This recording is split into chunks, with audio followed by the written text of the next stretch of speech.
How long is forever? 5 years? 10? A lifetime? Have you ever whispered that word to someone, feeling the weight of it on your tongue, believing it with every fiber of your being? And have you ever had to swallow that word years later as it turned to ash in your mouth? Have you ever betrayed the one you love? Be honest, just with me, if you have. What was the reason? Was it a moment of weakness, a flash of blinding desire for something new? Or was it something slower, a quiet, creeping loneliness that settled into your bones, making you feel like a ghost in your own home? Some betrayals are unforgivable, born of pure selfishness, but others are born from a place of such profound heartache, such desperate longing for a sliver of warmth, that they become tragedies. They are not just stories of villains, but of wounded people, lost and fumbling in the dark. This is one of those stories. It's the story of Liam, and to understand his fall, you first have to understand the gilded cage he called a life. At 35, Liam had everything. And when I say everything, I mean the kind of life that flashes across Instagram feeds, making everyone else's world feel a little duller. He was the director of sales for a major tech firm in the city, a position he'd clawed his way up to over 10 relentless years. The corner office with the skyline view, check. The sleek, dark gray Audi in a private garage, check. The stunning architectural home with more glass than walls, check. And the wife, oh, the wife, Genevieve. To call Genevieve beautiful was an understatement. She was sculpted, a living, breathing work of art with the kind of effortless grace that made heads turn on the street. When they walked into a room together for company galas, they were a portrait of success. The handsome, sharply dressed executive and his model-esque wife, her laughter tinkling like expensive crystal. Everyone saw it. Everyone envied it. Liam, the man who had it all. Genevieve, the woman who was the glittering prize. She hadn't worked a day in the 10 years they'd been married. Her life was a carefully curated routine of Pilates classes, high-end shopping trips, long lunches with equally glossy friends, and spa appointments. While her peers were navigating career ladders and daycare waiting lists, Genevieve was navigating the new seasonal collection at Chanel. Liam had made it his life's mission to provide that for her. Everything she desired, he delivered. She was his queen. She didn't want to live near his parents in the suburbs, so he bought the minimalist masterpiece downtown. She didn't want to be bothered with domestic chores, so a cleaning service came 3 times a week. She hated the smell of cooking lingering in her clothes, so they ordered from the city's best restaurants every night, and she didn't want children. She was terrified of what a pregnancy would do to her perfect figure, terrified of the noise, the mess, the utter surrender of her freedom. In the early days, when he was 25 and so blindingly in love that her every whim was his command, he'd agreed. Her happiness was all that mattered, but a man at 35 is not the same man he was at 25. The foundation of his desires has shifted. The things that once seemed trivial now feel essential. The silence in his big, beautiful house had started to feel less like peace and more like an echoing void. Liam walked through the door, the scent of rain on his coat. It was late. A stressful day of closing deals and navigating office politics had left him drained, a familiar ache settling between his shoulder blades. All he wanted was a simple, hot meal, a real meal, the kind of comfort food that could soothe the sharp edges of the day. But his home, as always, smelled of nothing but expensive air freshener. Genevieve was lying on the velvet sofa, a shimmering green mask on her face, earbuds in. She peeled the mask off slowly when she saw him. "You're late." "Yeah, something came up last minute." He loosened his tie, his voice tired. "Is there anything to eat?" "I'm starving." She gestured vaguely towards the kitchen. "I don't think so." "Why didn't you just eat out before you came home? What did you have?" "Oh, Hannah and I went to see that new indie film this afternoon. We grabbed sushi after." He sighed, running a hand through his hair. "Right. Do we have any ramen packets? I could just make some ramen with an egg or something." She looked at him as if he'd asked for a live chicken. "Liam, when have we ever had ramen in this house? Or eggs? You know I don't cook. You should have just eaten out. You know there's never food here." He didn't argue. He was too tired. The fight wasn't worth the energy. "Okay, I'm really wiped. I didn't want to stop anywhere. I just wanted to come home." He paused. "Forget it. I'll take a shower, and then I'll walk down to that little place on the corner." "Okay, honey," she said, her attention already drifting back to her phone. "Don't wait too long. You'll get a stomach ache." After a hot shower that did little to wash away his exhaustion, Liam walked out into the damp evening air. He pulled his collar up against the drizzle and headed for Chloe's kitchen at the end of the block. It was his sanctuary, his real dining room. The place was nothing special to look at, just a small, cozy diner with warm lighting and the constant, comforting smell of home cooking. But the food was incredible. The owner, Chloe, was a woman of 30 with a kind smile and eyes that seemed to understand things without you having to say them. The diner had been open for 8 years, and for 8 of those years, Liam had been its most loyal customer. Out of 30 days in a month, he probably ate dinner there 25 times. The other 5 were reserved for business dinners or obligatory meals out with Genevieve. Chloe saw him walk in and didn't even need to ask. She just started plating up his usual herbed roast chicken with wild rice and 2 perfectly fried sunny-side-up eggs. She set it down in front of him. "The usual, Liam."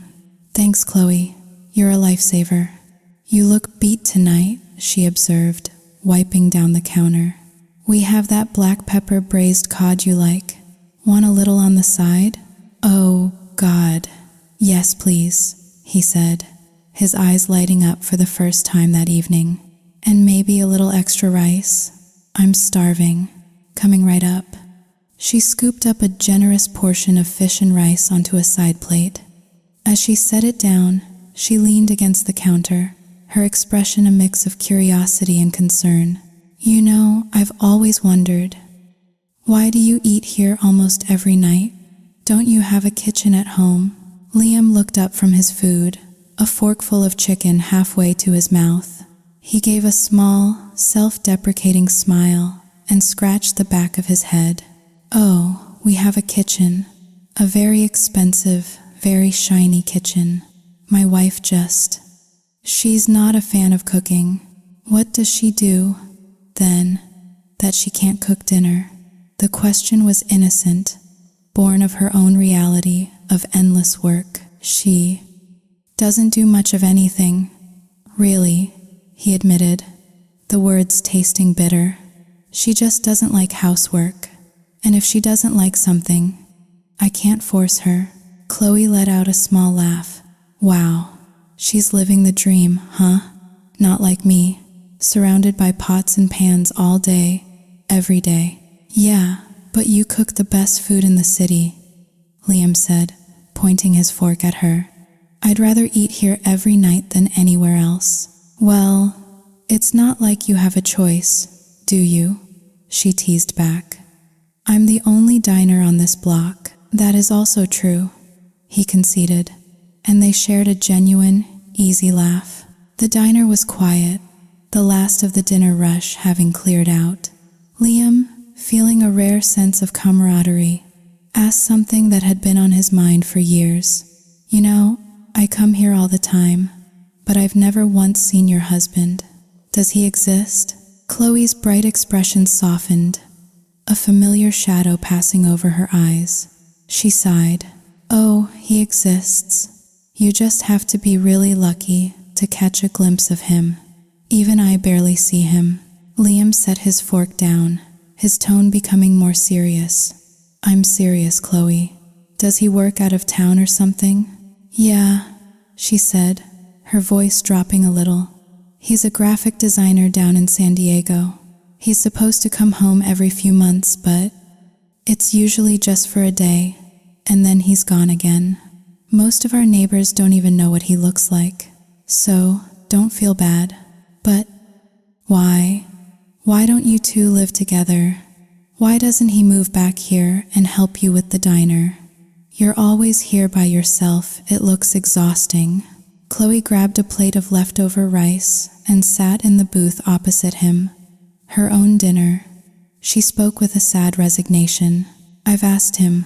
I told him I'd sell the diner and get a different job down there, just so we could be together. But he never wants to. He says I should just stay here, keep the business going, and he'll visit when he can. But the visits get shorter, and the calls get further apart." She poked at her food. "Honestly, I've kind of gotten used to being alone.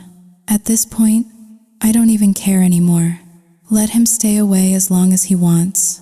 A wave of melancholy washed over Liam. "That sounds lonely." "Yeah, well," she said, looking up with a brave smile. "You get used to it." Liam sighed, a deep, heavy sound.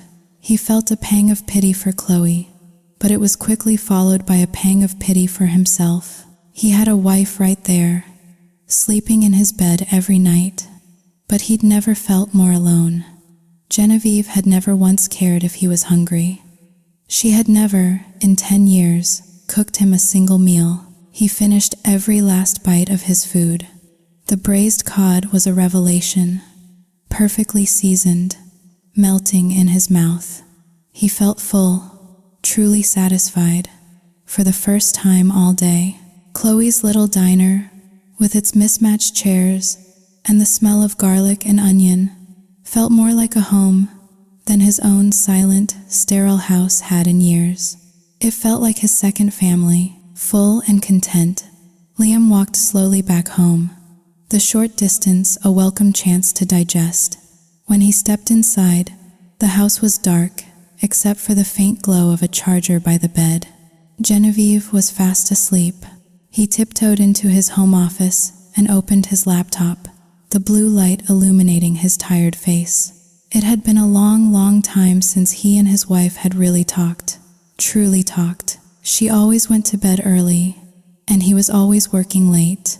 Their lives ran on parallel tracks that rarely, if ever, intersected. The next morning, when Liam woke to his alarm, Genevieve was still a lump under the silk duvet. He dressed quietly in the walk-in closet. Leaning over the bed, he whispered, "General, I'm leaving for work." A muffled "MK" was the only reply. She didn't even open her eyes. He drove to work, stopping at a coffee shop for a bagel and a large black coffee. It was the same routine, day in and day out. For 10 years of marriage, his beautiful, modern wife had never once made him breakfast. She didn't like cooking, she didn't like housework, and she didn't like children. She wanted to be cherished by her husband, and for a decade, Liam had done exactly that. He had catered to her every need, fulfilled her every desire, but lately, a weariness had settled deep within him. He started thinking more, questioning everything, questioning the life he had built and the marriage that was at its center. He was sitting at his desk when a message popped up on his screen. It was from Mark, a guy in his department, a resignation notice. The reason? His wife was about to give birth to their 3rd child, and he wanted to take extended paternity leave.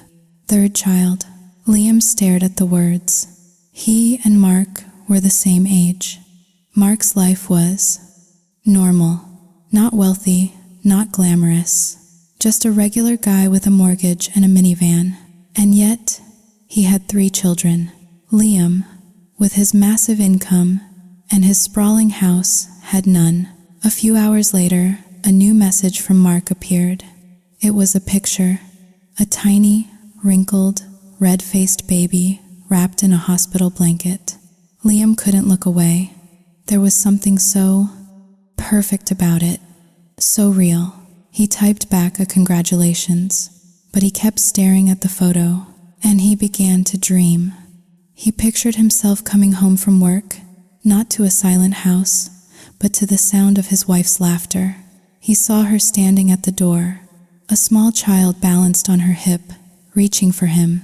He imagined himself lifting his child into his arms, kissing his wife, the smell of dinner cooking in the kitchen.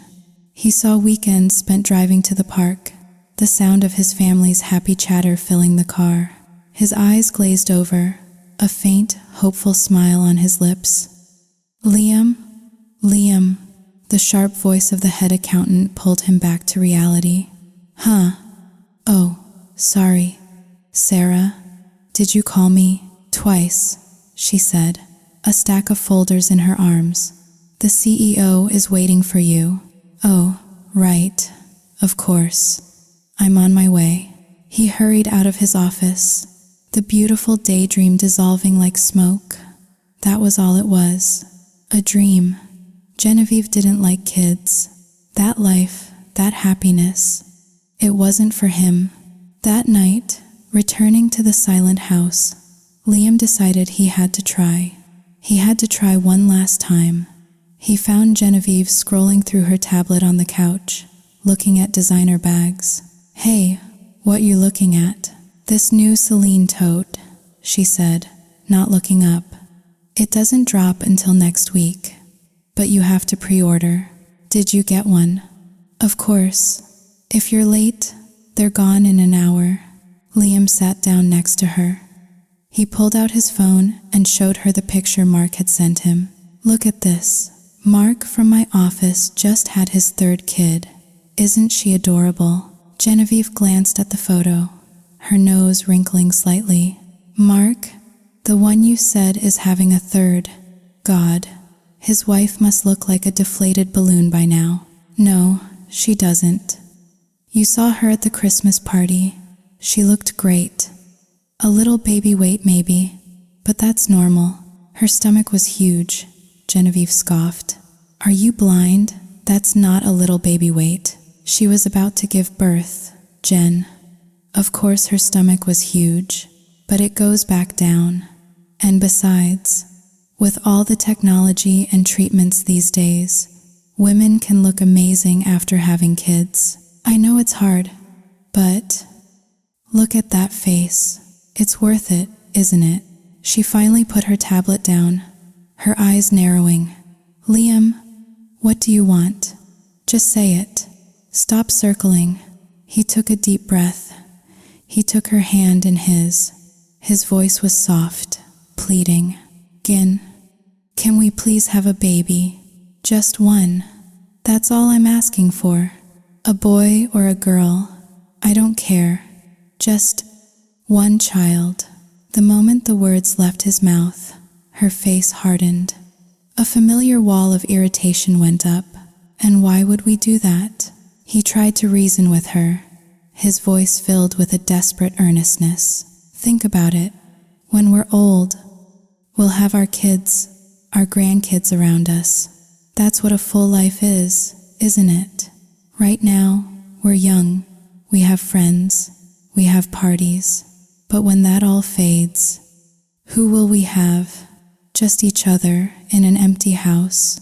Don't you want more than that? No, she said flatly. I don't. We have money. When we're old and sick, we'll hire the best nurses. We don't need kids for that. So stop.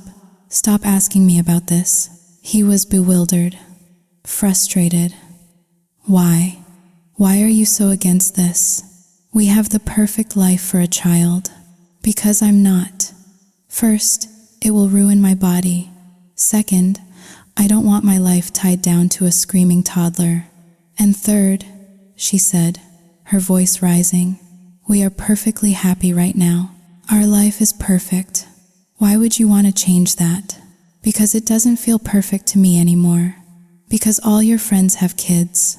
Don't you ever feel like you're missing out? I am me. I don't live my life based on what my friends are doing. If you want a baby so bad, why don't you have one yourself? Just leave me out of it.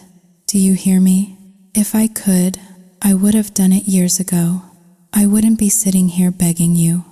His own voice was rising now, filled with years of pent-up longing. Why are you so obsessed with this? Our life is comfortable. It's easy. Because I don't want easy. I want to hear a child's laughter in this house. Don't you feel how empty it is? How quiet and lonely it is with just the two of us? I don't feel lonely at all, she shot back. I can eat what I want, do what I want, go where I want, without a second thought. Our life is a fairy tale. Why would I want to ruin that with a baby? I'm telling you for the last time, Liam. Stop talking to me about having a kid. Remember that. She stood up abruptly and stormed off towards the bedroom, leaving him alone in the cavernous living room. He sighed, a sound of utter defeat. He walked to the kitchen and opened the fridge for a bottle of cold water. It was empty, completely, utterly empty. Not a single thing inside. A bitter laugh escaped his lips. He was hungry. He just wanted some ramen. Such a small, pathetic dream. And even that was too much to ask for in his own home. He showered, and then, like so many nights before, he put on his jacket and walked down the street to Chloe's kitchen. He was a man who, on paper, was not happy. He had the house, the car, the beautiful wife, but he was starving for food, starving for affection, starving for a real family, and the love he once had for his queen, his beautiful Genevieve. It was dying, slowly, painfully, one empty night at a time. He walked into the warm, fragrant air of Chloe's kitchen like a man seeking refuge from a storm.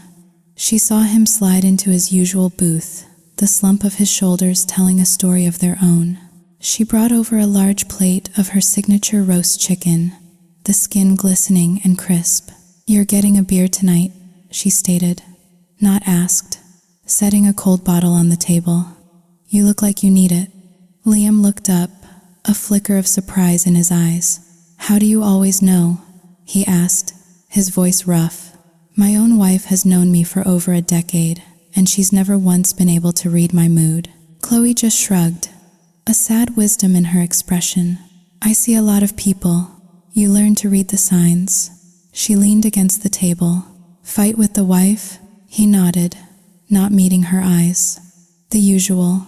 He took a long pull from the beer. "You know, sometimes I feel like my entire life is just tasteless, bland, like eating cardboard every single day." "Don't say that," she chided gently. "Everyone on this block would kill for your life. The perfect marriage, the perfect house." Liam let out a hollow, bitter laugh. "The perfect illusion," he corrected. "That's all it is, Chloe. From the outside, it's a masterpiece. But from the inside, it's empty. I'm not happy, not even close." Chloe's expression softened. She sat down across from him, her curiosity now tinged with genuine concern. "Not happy. But why?" He looked at her, his eyes pleading for understanding.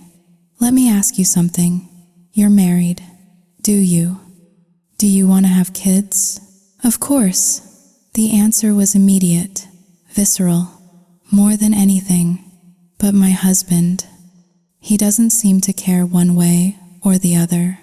And with him in San Diego and me here, it's just not going to happen." A shadow crossed her face, a deep, feminine ache. For a woman, after you get married, having a child it's the greatest happiness there is. "Don't you and your wife want that?" Liam's face crumpled. The question opened a wound that had been festering for years. "She doesn't," he whispered, the admission costing him everything. "She refuses. I've begged her, Chloe. I've told her I only want one, just one, but she's terrified. She says it will make her ugly, that her life will be over, tied down to a kid. His voice cracked. I've tried everything. I can't change her mind. He took another shaky breath, the confession spilling out of him now, unstoppable. And that's not all. Do you believe me when I tell you that in 10 years of marriage, she has never cooked me a single meal, not once, not even a bowl of ramen. The refrigerator in our house is a cavern. It's always empty. The stove, the goddamn 6-burner Viking stove that cost more than my first car, it has never been used. Not once in a decade. He shook his head, a look of profound defeat on his face. I could live with that. I swear, I could eat at your diner for the rest of my life and be happy. But the baby, that's the one thing I can't live without. All I want is to be a father. If she would just give me that one thing, I would do anything she asked for the rest of my life. But she won't. He looked at Chloe, his eyes glistening with unshed tears. What if I never get to be a dad? What if I spend the rest of my life in that big, quiet, empty house? Chloe's heart ached for him. It was a cruel cosmic joke. She, who would give anything to be a mother, was married to a man who was never there. He, who would give anything to be a father, was married to a woman who refused to let him be one. She didn't know what to say. She reached across the table and placed a hand gently on his arm. Don't give up, she said softly. Maybe she's just not ready yet. Maybe you just need to find the right way to talk to her, to persuade her. Maybe she'll change her mind. And how do I do that? He asked, his voice laced with despair. Chloe paused, thinking. A practical, almost cynical idea formed in her mind. Okay, look, this might sound crazy, but have you tried offering her something? Something big. A reward. A reward? Yeah, like, tell her if she has a baby, you'll buy her a new car, or give her, I don't know, $1 million. Something impossible to refuse. Come on, women love money and expensive things, right? Liam stared at her, a slow spark of hope igniting in his chest. The idea was so transactional, so crude. But with Genevieve, it just might work. A genuine smile touched his lips for the first time that night. Chloe. That's brilliant. He left the diner that night feeling lighter than he had in months, armed with a new strategy. Chloe had become more than just the owner of his favorite diner. She was his confidant, his strategist, his only friend, in a world of glittering surfaces. The next evening, he put the plan into motion. He came home early, told Genevieve to wear her best dress, and took her to a Michelin-starred restaurant on the top floor of a skyscraper, the city lights twinkling below them like a carpet of diamonds. The dinner was perfect, romantic, sweet. Genevieve was radiant, laughing as he told stories, her charm on full display. After the main course, Liam casually slid his phone across the table. On the screen was a picture of a breathtaking McLaren, its sleek body painted a fiery, electric orange. It was the exact car she'd been obsessing over for months. See this? He asked, his voice smooth as velvet. Isn't it beautiful? Her eyes widened.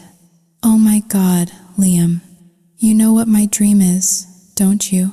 What's that? To own that car, but the price tag is insane. I'd never dare ask you for it. He smiled, leaning in conspiratorially. I'll buy it for you, the exact one, in that color. Really? She gasped, her face alight with pure, unadulterated joy. You'd really buy it for me? It's over $300,000. Consider it done, he said. Anything for you. She squealed with delight, leaning across the table to wrap her arms around his neck. planting a series of quick, excited kisses on his cheek. "Oh, I love you. You're the best husband in the world." He let her excitement settle, then played his final card. "I'll do anything for you, General, but you have to do one thing for me." He paused, his voice dropping. "Have a baby for me, okay?" The change was instantaneous. The light in her eyes vanished, replaced by a cold, hard glare. The smile on her face froze, then melted away. "What? So this is what this is? You're using a card to pressure me into having a baby?" "It's not pressure," he said quickly, trying to salvage the moment. "It's an exchange, a trade. Just one baby, General, and I'll give you everything. This car, the house, my money. You can manage my entire life. Just, please, let's have a baby." But her face was a mask of stone. For Genevieve, the idea of a child wasn't just an inconvenience. It was a horror story. It was the end of her world. "Never," she hissed, her voice low and dangerous. "Even if you offered me the entire world, my answer would still be no. Have you forgotten what you promised me before we got married? You promised we wouldn't have kids. You promised we would just enjoy our lives, travel the world, just the two of us. You promised me a life of freedom and fun, and now you're going back on your word." "We were 25 then," he pleaded, his voice cracking. "We were kids living for the moment. We're 35 now, General. We're adults. 10 years have passed. We can't just live like that forever. Don't you dare try to justify this," she snapped, her voice getting louder, drawing glances from nearby tables. "Do you have any idea what a woman sacrifices to have a child? My looks, my health, my youth. You think it's simple? I know it's not simple. But I promise I will make it up to you. I'll give you anything you want. Never. I will never have a child for you. Never." The romantic dinner had curdled into a public spectacle. Genevieve's eyes filled with tears, tears of anger and manipulation. She started sobbing, her voice carrying across the quiet restaurant. "You don't love me anymore. That's what this is. You don't love me, so you're trying to punish me by making me have a baby." Mortified, Liam could only stammer apologies.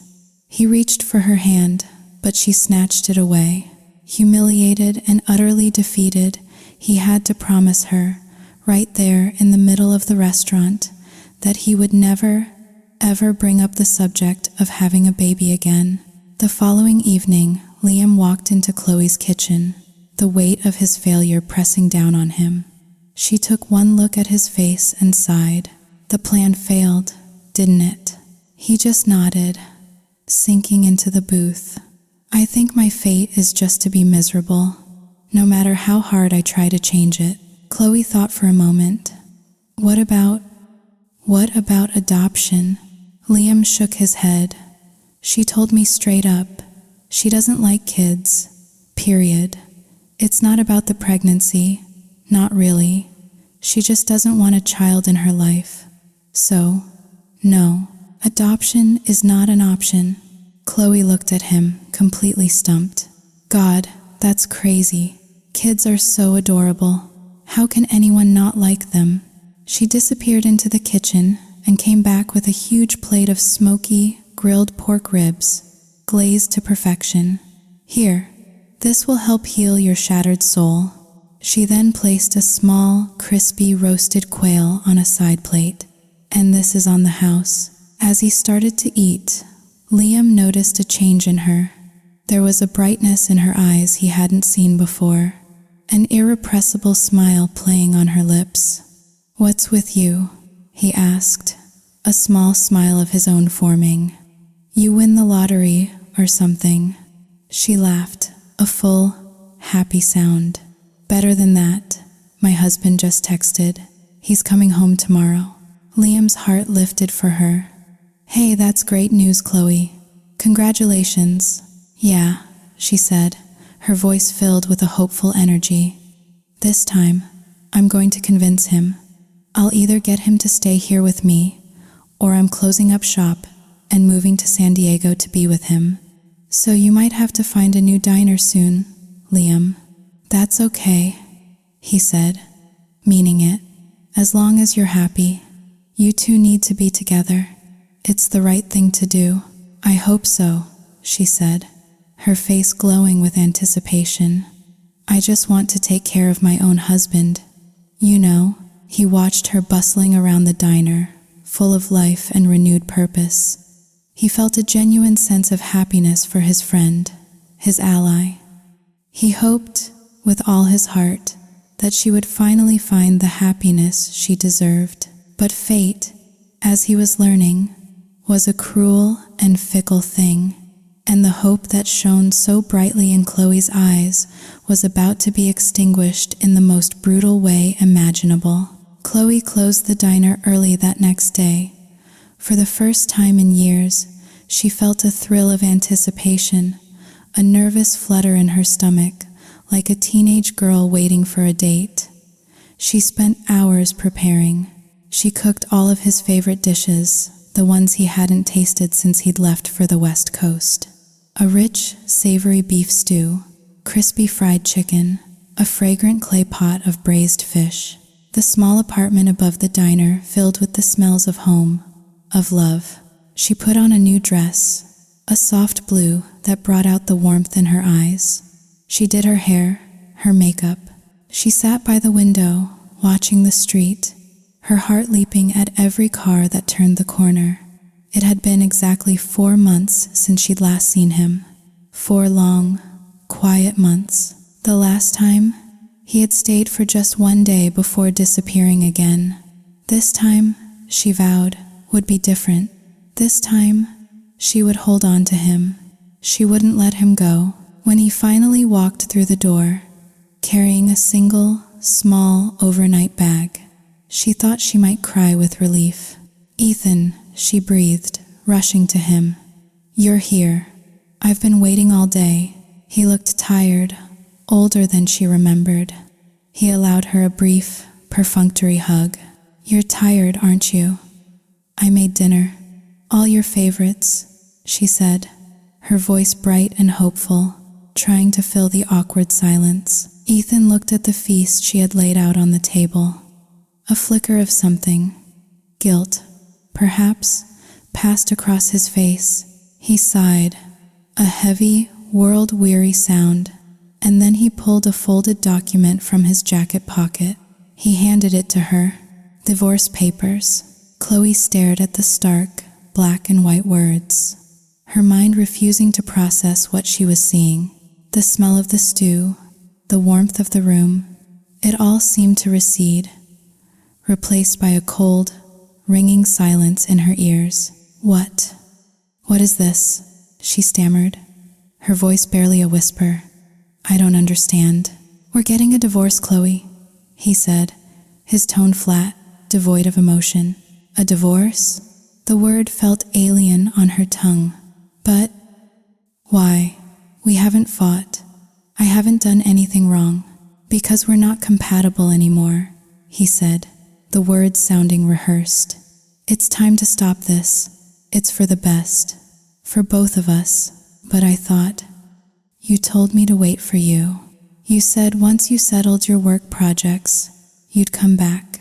For 5 years, I've been waiting right here, just like you asked." He sighed again, a sound of pure impatience. "We just have too many problems, Chloe. We're too different. A divorce is the only way." "Different how?" she demanded, a desperate need for a real reason clawing at her. "Tell me where we're not compatible. I want to know." He finally looked at her, his eyes cold and distant. "First, the distance is too much. Second, our lifestyles are completely different. And third, I need a partner who can help me, who can elevate my career, not a wife who just knows how to cook and clean." The words struck her like a physical blow. "You understand, don't you?" he continued, his voice laced with a cruel condescension. I need a wife who can help me go further, be more successful, not someone who spends her whole life in a kitchen. Those jobs, you can hire people for that. A woman who is stuck in a kitchen all day has no vision, no ambition. She stared at him, her heart shattering into a million tiny pieces. The man she loved, the man she had waited for, was looking at her with contempt. He was ashamed of her, ashamed of the very thing he used to praise. But, "You used to say you loved my cooking," she whispered, the memory of fresh torment. "You said you wanted a wife who was a good homemaker." "That was then," he said dismissively. "This is now. You refuse to change. How do you ever expect to get ahead in life?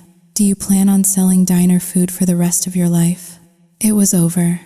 She knew it in that moment. He didn't just want to leave her. He despised who she was. "You really want a divorce?" she asked, her voice hollow.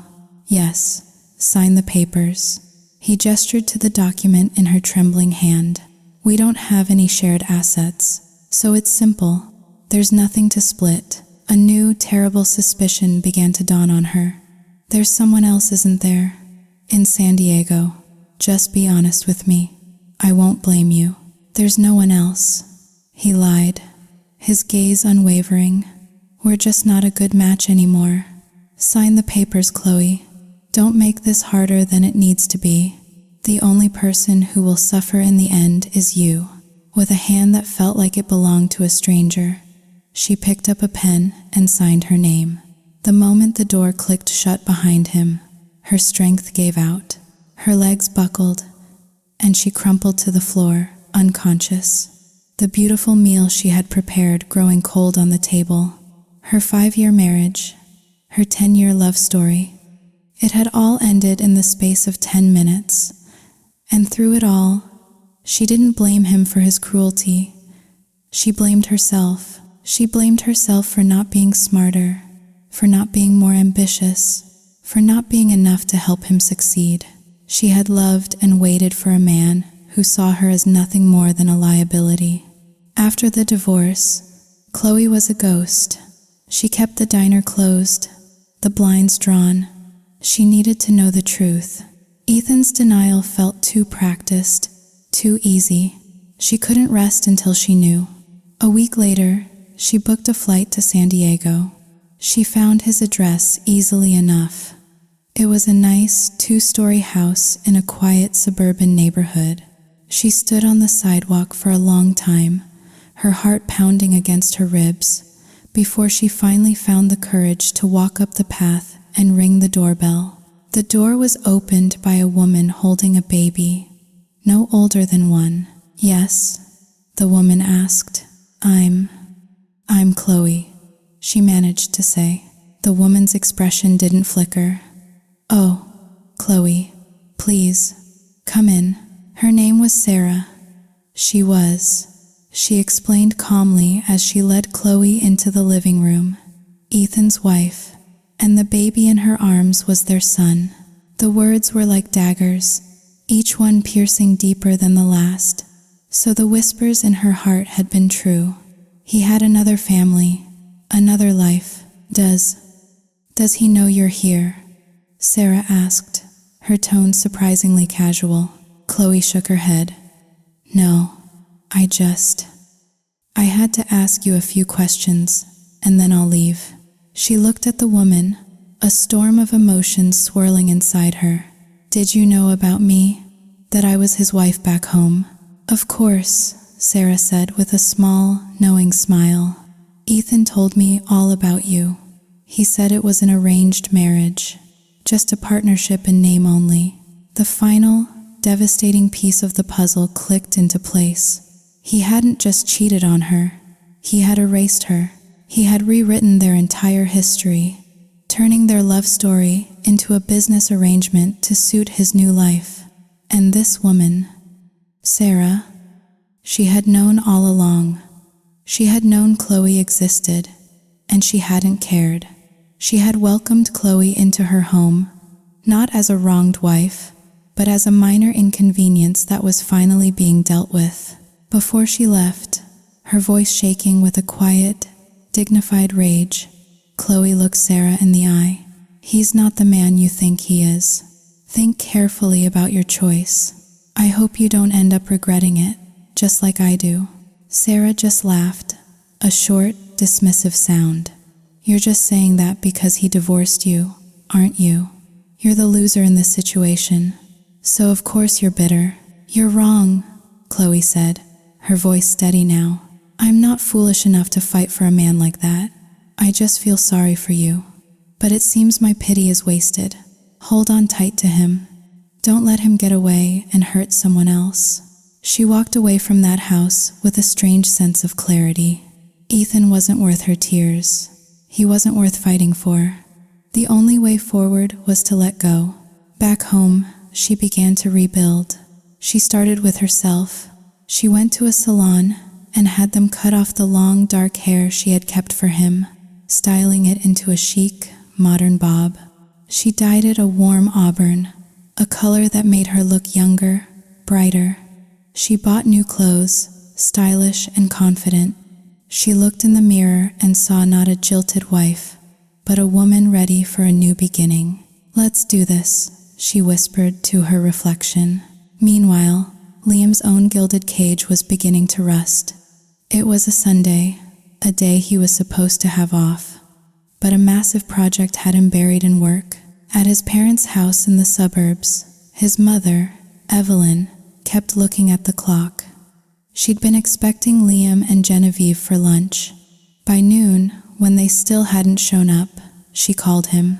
He explained he was working. Disappointed but understanding, Evelyn decided if her son couldn't come to her, she would go to him. She went to the market, bought bags full of groceries, and took a cab to their downtown home. She rang the bell several times, but there was no answer. Worried, she called Liam and got the security code for the door. She let herself in. The house was silent.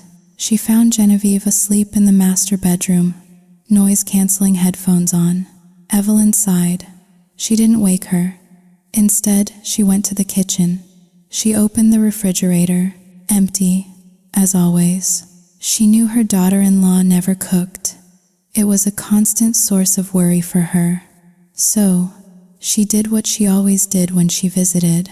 She unpacked her groceries, filling the empty shelves with fresh vegetables, meat, and milk. She looked at the clock. It was almost lunchtime. On an impulse, she decided to cook. She would make her son a proper, home-cooked meal. Soon, the sterile, scentless house was filled with the rich aroma of roasting chicken and garlic. Evelyn smiled to herself. Liam would be so happy when he came home. Genevieve woke up and came out of the bedroom, drawn by the smell. When she saw her mother-in-law standing at her stove, cooking, her face contorted in fury. "Evelyn, what are you doing here?" "Oh, you're awake, dear," Evelyn said cheerfully. "I knew Liam was busy, so I thought I'd come visit. I brought some groceries, and I'm making lunch for you both." Genevieve's voice was sharp, accusatory. "How did you even get in? You can't just let yourself into my house. And why did you have to announce yourself first? And now the whole house smells like food. How could you be so thoughtless?" Evelyn's cheerful demeanor vanished. "I am your husband's mother. I shouldn't need an invitation to visit my own son. And if you weren't so lazy, if you ever once cooked a meal for him, I wouldn't have to. Have you seen him? He's lost 15 pounds since he married you. What kind of a wife are you? Only a stupid, backwards woman would waste her life in a kitchen," Genevieve shrieked. "So I guess that makes you a fool, you. You dare call me a fool?" Evelyn was shaking with rage. "I'm going to tell Liam what you said." "Go ahead. You think he cares? You're just jealous. You're jealous that your son loves me more than you." Just then, the front door opened. Liam walked in, home early for once. He stopped dead, taking in the scene. His mother, red-faced and furious, and his wife, sneering and defiant. "What the hell is going on here?" he demanded. "Liam, thank God you're home," Genevieve cried, immediately playing the victim. "Your mother just let herself into our house and started cooking. The whole place stinks. And why did you give her the security code?" Liam's face darkened. He turned to Genevieve, his voice dangerously low. "She is my mother. She can come to this house whenever she wants. You are being completely unreasonable. Apologize to her. Now." "Apologize? I will not. You know she and I don't get along." The argument escalated, their voices echoing in the large, open-plan living room. Evelyn, heartbroken, couldn't bear to be the cause of their fighting. She grabbed Liam's arm. "Stop, son. Don't fight with her because of me. It's my fault. I shouldn't have come unannounced." "It's not your fault, Mom. She is being disrespectful. Please, just let it go," she pleaded, her eyes welling with tears. "I'm leaving. You come visit me when you have time." She hurried out of the house, unable to look at either of them. Liam watched her go, a profound ache in his chest. His wife's cruelty, her utter lack of empathy, had finally pushed him over the edge. This time, there would be no apologies from him. This time, there would be a reckoning.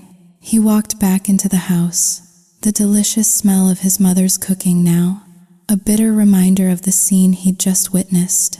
He faced Genevieve, his voice cold and hard. "Are you calm now? Because we need to talk." "About what?" she retorted, still defiant. "You want me to apologize to your mother for what she did?"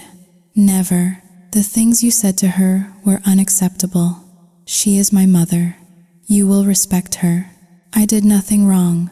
And another thing, clean up that food. Your mother made the mess, so you can clean it up. The smell is making me sick." She turned on her heel, marched into the bedroom, and slammed the door. The sound echoed through the house like a gunshot. Liam stood there for a long moment, the silence pressing in on him. He felt a profound sense of exhaustion, a weariness that went bone deep. He was tired of the fighting, tired of the excuses, tired of the beautiful, empty shell of a life he had built. He looked at the feast his mother had lovingly prepared, now sitting untouched on the counter. His heart ached. Slowly, methodically, he packed all of the food into containers. Then, he grabbed his car keys and drove to his mother's house. He knew she'd be upset, replaying the argument in her head. He couldn't let her be alone. Evelyn was surprised to see him. "Liam, why are you here? Genevieve will be even angrier with you." "Let her be angry," he said, setting the containers on her kitchen table. "I don't care anymore." His mother's face softened with a familiar maternal worry. "Son, you need to go home. Reconcile with your wife. She's under a lot of pressure.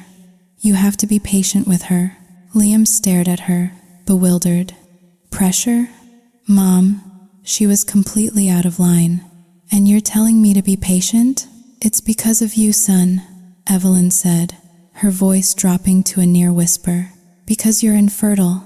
She's upset because she can't have children, a woman who can't be a mother. Her temper can be unstable. You have to understand that. It's not easy for her living with you." Liam's world tilted on its axis. What did you just say? Who told you I was infertile?" "Genevieve did," his mother replied, confused by his reaction. "She told me months ago. She even showed me your medical report. I still have it, in the desk drawer." He strode to the desk, his hands shaking, and pulled out the file. He read the report, the clinical, damning words swimming before his eyes. He felt a wave of dizziness so intense he had to grab the back of a chair to steady himself. It was a fake, a complete and utter fabrication. And in that moment, The last vestiges of his love for his wife crumbled into dust. She hadn't just lied. She had constructed an elaborate, cruel deception to escape the one thing he had ever truly asked of her. She had branded him as broken, as less than a man, to both his family and hers, all so she wouldn't have to get pregnant. She got to avoid having a child, and she got to be the tragic, sympathetic figure. The poor woman stuck with a sterile husband. He looked at his mother, his face pale with shock and a dawning, terrible rage.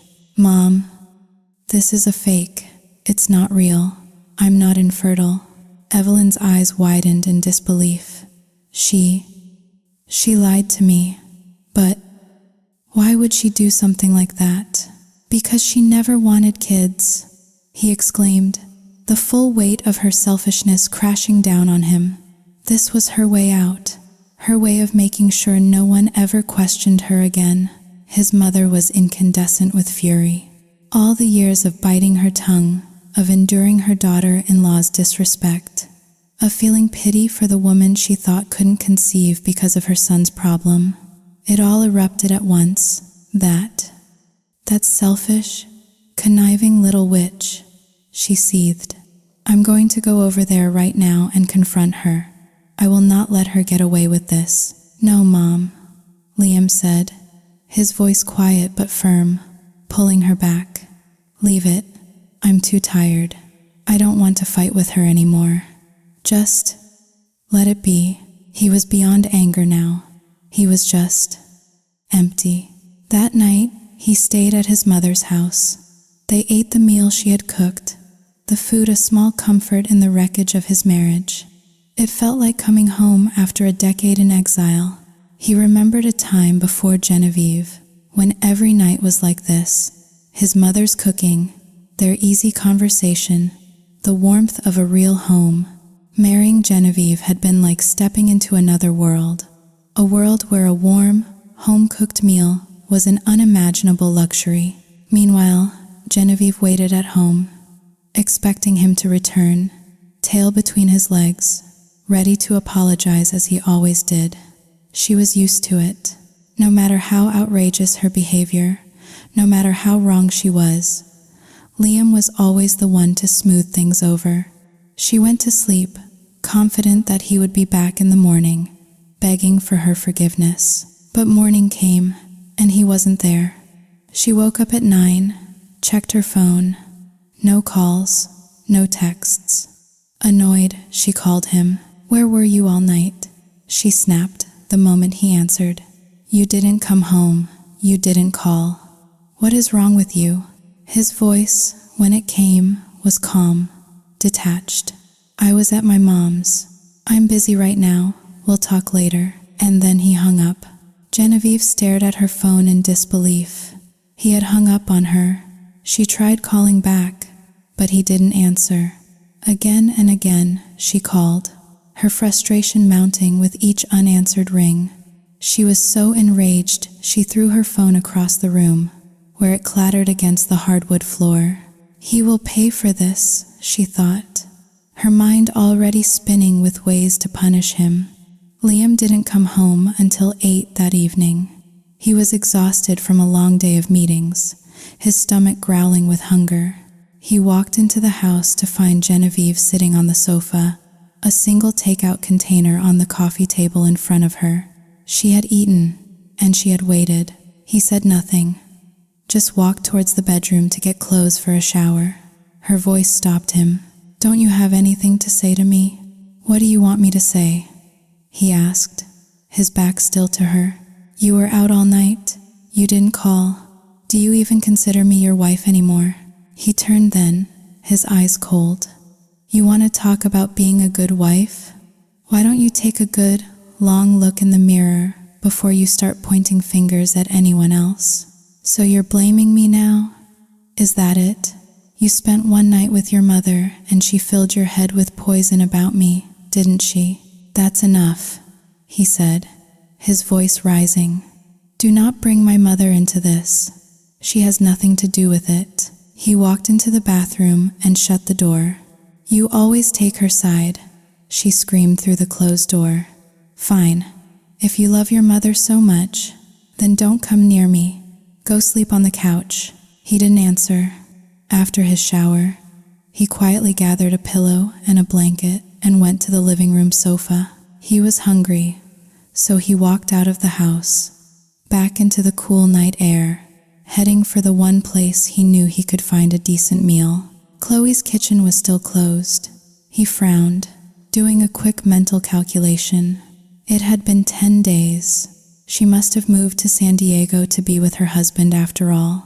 A small, sad smile touched his lips. Good for her.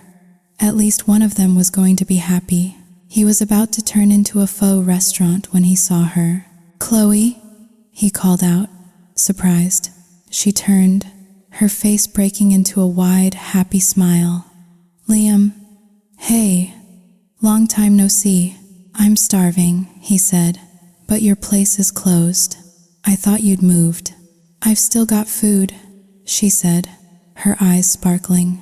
"Come on, I'll make you something." He followed her back to the diner, a sense of relief washing over him.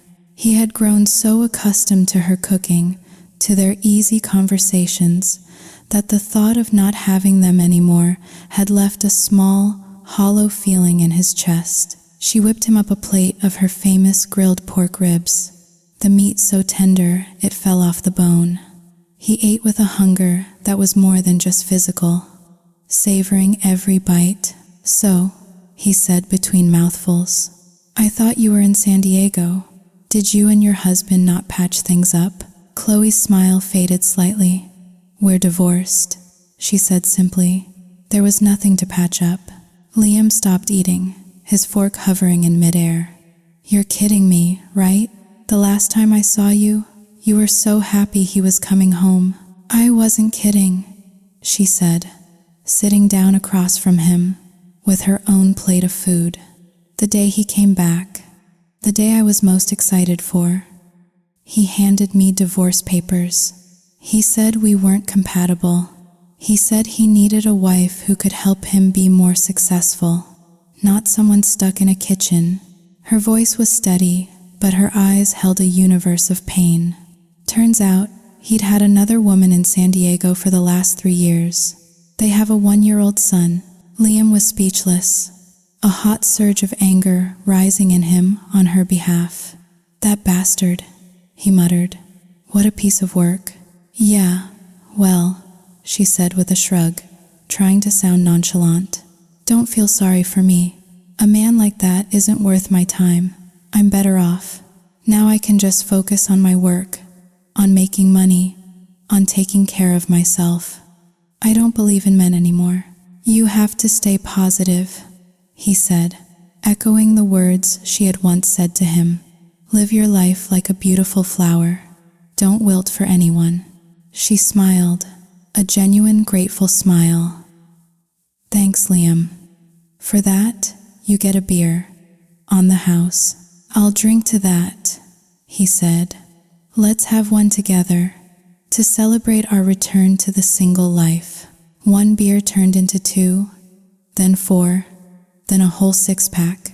They talked for hours, the conversation flowing easily, 2 wounded souls finding solace in each other's company. They were both drunk, the alcohol loosening their tongues and blurring the edges of their pain. Liam found himself telling her everything, about Genevieve's cruelty to his mother, about the fake medical report, about the 10 years of empty refrigerators and lonely nights. He told her about his desperate, aching desire to be a father, a dream that his wife had casually crushed. Chloe listened, her heart breaking for him. She reached out and took his hand, her touch warm and comforting. "Don't be sad," she said softly. Maybe she just doesn't understand." 10 years isn't enough time for her to understand, he asked, his voice thick with unshed tears. For the first time, in front of this woman he barely knew, Liam began to cry. Not loud, racking sobs, but silent, hot tears that tracked down his cheeks. He was so tired of trying. He just wanted to let go. "I'm a man," Just like any other man, he choked out. I want a family. I want to be a dad. I see other fathers with their kids, and I'm so jealous it hurts. I could eat at your diner for the rest of my life. I don't care about that. But why? Why couldn't she just give me a child? Chloe sighed, a sound of shared sorrow. It's a cruel joke, isn't it? I'm desperate to be a mother, and my husband left me. You're desperate to be a father, and your wife refuses to have a baby. It's like fate is messing with us. He looked at her then, his eyes red-rimmed and filled with a raw, desperate longing. You really want to be a mother? He asked, his voice barely a whisper. God, if you were my wife, we'd have 3 kids by now. I'd love that, she whispered back, her heart aching with the truth of it. I've always wanted 3 kids. They stared at each other across the table, the air crackling with a sudden, intense energy. 2 broken hearts, 2 shared dreams, colliding in the dimly lit diner.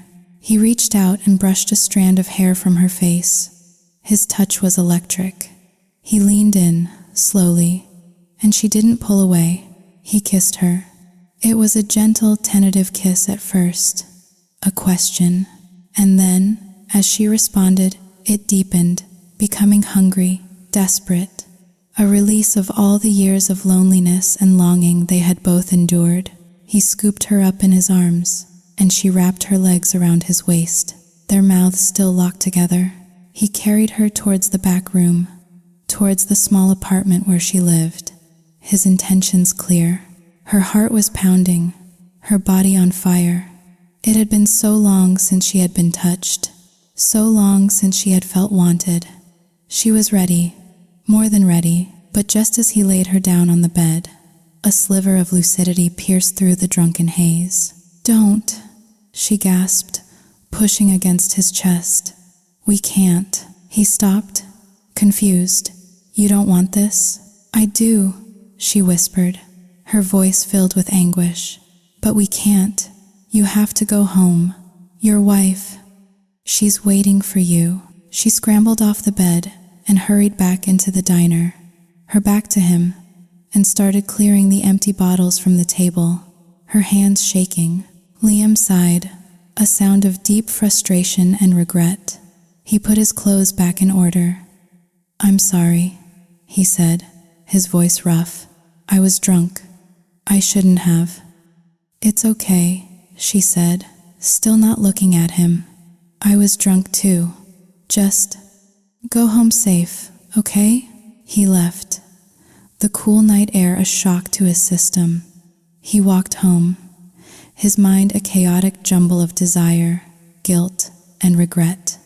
The kiss had felt so right. If she hadn't stopped him, he would have crossed a line he could never uncross. He was a married man. What was he doing? And yet, he couldn't stop thinking about her. He couldn't stop imagining a different life. A life with a woman who understood him. A life with a woman who wanted the same things he did. A life with Chloe. And in her small apartment above the diner, Chloe lay awake, staring at the ceiling, her lips still tingling from his kiss. She, too, was replaying the night, her heart torn between what she wanted and what she knew was right. He was married. He belonged to someone else, and she could never, ever be the other woman. She had been the victim of infidelity. She would not inflict that same pain on another. But as she drifted off to sleep, the last thought that filled her mind was the image of his face, his eyes filled with a sadness that mirrored her own. And she knew, with a terrifying certainty, that she was falling in love with a married man. The next morning, Liam woke up on the sofa, a dull ache in his head and a heavier one in his heart. The memory of the kiss, of the raw, undeniable connection he'd felt with Chloe, was a dangerous fire smoldering within him. He tried to push it down, to suffocate it with guilt and logic. He was a married man. It was wrong. But the harder he tried to forget, the more vividly her face appeared in his mind. He got ready for work in silence. Genevieve was in the living room, nibbling on a croissant from a bakery box. The sight of her, so casually indifferent to his presence, only sharpened the contrast with the warmth and understanding he'd found at the diner. "I'm sleeping at my mom's tonight," she announced, not looking at him. "Okay," he replied, his voice flat. She finally looked up, her eyes narrowed. "You're not even going to ask me why? Why should I?" "Because I'm leaving. Aren't you worried I won't come back?" He sighed, the sound of a man at the end of his rope. "Jen, we're adults.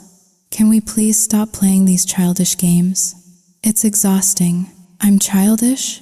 she scoffed. "You're the one acting like a child. What is your problem? Just say it." "You want me to say it?" he shot back, his control finally snapping. "Fine. You always want me to be direct, but the moment I tell you what I really feel, you shut me down. So what's the point? It's easier not to say anything at all, because you always say the most unreasonable things. Our life was perfect, and you had to ruin it by bringing up babies and cooking. Why? Why couldn't you just leave it alone?" The utter hopelessness of their situation washed over him. They were speaking different languages, living in different realities. He was done. "All right," he said, his voice devoid of all emotion. "You win. I will never mention having a baby again. You want to live like this? Fine. We'll live like this. Is that what you want to hear?" A triumphant smile spread across her face. "See? Was that so hard? All this fighting. It's so tiring. From now on," she warned, pointing a perfectly manicured finger at him. "If you ever bring up babies or cooking again, I'm divorcing you. I'm not kidding.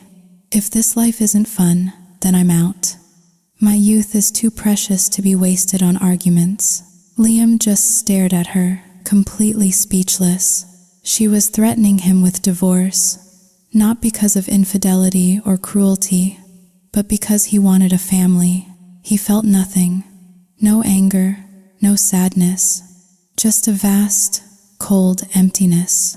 He turned and walked towards the door. "Did you hear me?" she called after him. "Loud and clear," he said, without turning back. "And remember it. Oh, and by the way, I need you home early tomorrow night. We're going to my friend's birthday party, and transfer $2,000 to my account. I need to buy her a gift. The money you gave me last week is already gone." He stopped, his hand on the doorknob. "Already? What did you spend it on?" "I bought my mom a new handbag. It was almost $2,000. He transferred the money, the action automatic, meaningless. But as he did, a bitter thought surfaced. "You know," he said, his voice dripping with a sarcasm he no longer bothered to hide. "It's funny, you're constantly showering your own mother with gifts, but in 10 years, I've never once seen you buy my mother anything." Genevieve rolled her eyes.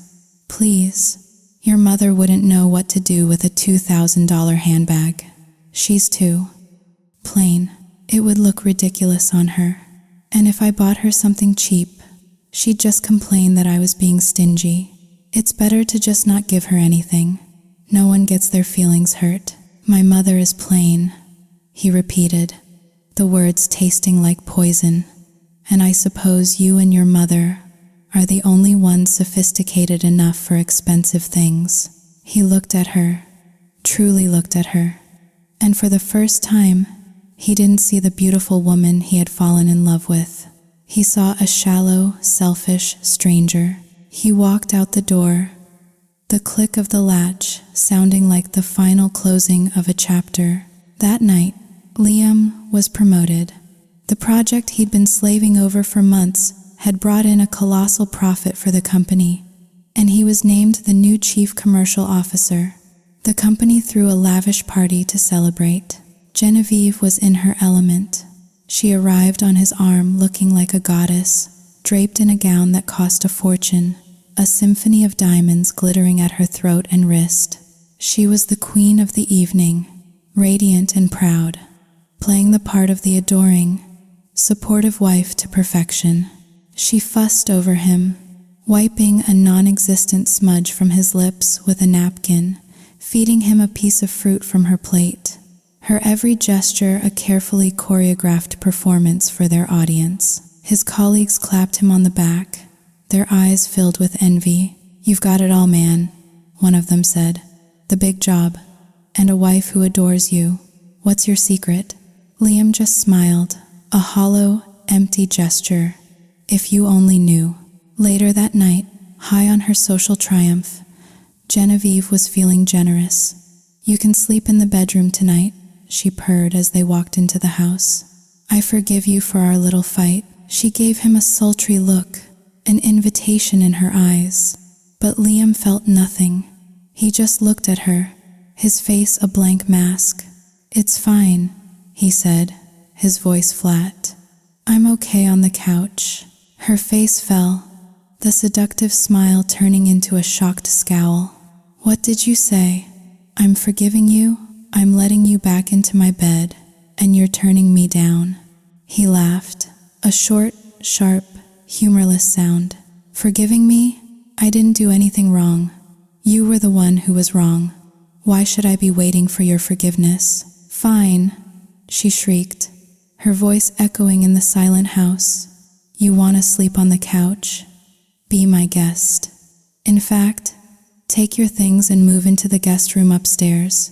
From now on, you can stay up there for good." "Good," he said, his voice calm. "At least I'll get some peace." Without another word, he gathered his belongings and moved them to the guest room on the top floor. He and Genevieve were now officially living separate lives under the same roof. The perfect marriage was now a cold war, fought in the silent, empty spaces between them. A few towns over, in a small, unassuming house, tucked away in a quiet neighborhood, a different kind of drama was unfolding. Genevieve's old neighbor, Ken, had just returned from a decade in Switzerland. He was the boy who'd had a hopeless crush on her in high school, the one she'd barely noticed. But the boy was gone, replaced by a man who radiated wealth and success. He ran into Genevieve one afternoon when she was visiting her mother. He was driving a Bentley that cost more than Liam's entire annual salary. He was charming, sophisticated, and he looked at her with the same moonstruck admiration he'd had as a teenager. He invited her for coffee, and she, bored and resentful of Liam's newfound coldness, agreed. Over lattes, he painted a picture of his life. He owned a chain of 6 successful Vietnamese restaurants in Switzerland. His goal, he said with a casual shrug, was to open 10. "Wow," Genevieve breathed, genuinely impressed. "Your wife must be so proud." He smiled, a sad, lonely smile. "I'm still single, actually. It's no fun having all this money and no one to spend it with." His words, and the way he looked at her, sent a thrill through her. Later that day, he insisted on taking her shopping, buying her 2 designer dresses without blinking an eye. He then drove her home and, with a flourish, handed her $5,000 in cash. "For whatever else you might want," he said. He gave her mother $1,000 for snacks. That night, after Ken had left, Genevieve's mother, a woman with a keen eye for opportunity, planted a seed. "You know, that boy is still in love with you," she said, her eyes gleaming. "He gave us $6,000 just for having coffee with him. Can you imagine? Liam would never be that generous." The comparison struck a chord. She thought about Liam's steady, respectable income, his Audi, his one nice house, and then she thought about Ken's Bentley, his 6 restaurants, his casual talk of opening 10. By her calculations, Ken was at least 10 times richer than her husband. And just like that, a dangerous idea began to take root in her mind. That night, as she lay in her bed alone, A text message lit up her phone. It was from Ken. "Hey, Gigi. Can't sleep. I'm still thinking about you." Gigi, that was his old nickname for her. She smiled. She texted back, and soon they were deep in conversation. She found herself pouring out her frustrations about Liam, his sudden obsession with having a baby, his coldness, their arguments. Ken was the perfect listener, sympathetic and understanding. "He wants you to have a baby," he texted. "That's crazy. A beautiful woman like you shouldn't have to ruin her body. When I get married, I'll never force my wife to have kids.